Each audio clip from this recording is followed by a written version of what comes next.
pas imaginer que l'ensemble de ces collégiens viennent sur Guéret. Par contre, effectivement, il y a des possibilités à Èvre. Le collège d'Èvre n'est toujours pas complètement plein, même si Èvre-sur-Ain a beaucoup grossi de sa population, il y a des possibilités.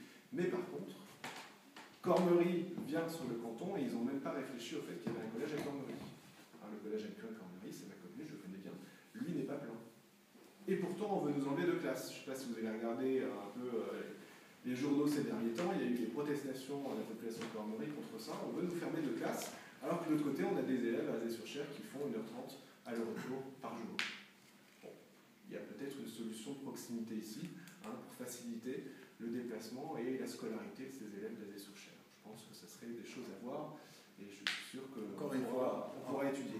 Encore une fois, j'ai rencontré une personne des services du Conseil général qui gère justement les collèges aujourd'hui et qui m'a expliqué gentiment qu'on ne pouvait pas fermer les collèges à l'intérieur de Tours parce qu'autrement, par rapport au poids de Tours, par rapport à l'académie, ils perdaient beaucoup de poids dans l'académie.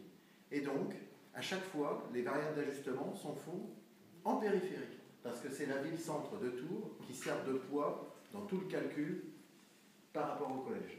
Et voilà encore un exemple. Vous voyez, derrière ça, c'est dramatique, parce que derrière, à la limite, il faut qu'ils agrandissent l'agglo pour construire des collèges, mais c'est un vrai problème.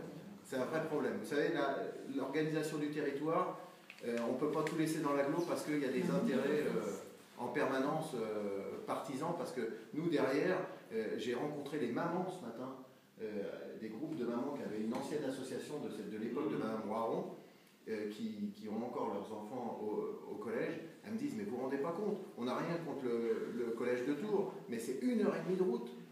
Les abris de bus ne sont pas du bon côté de la route.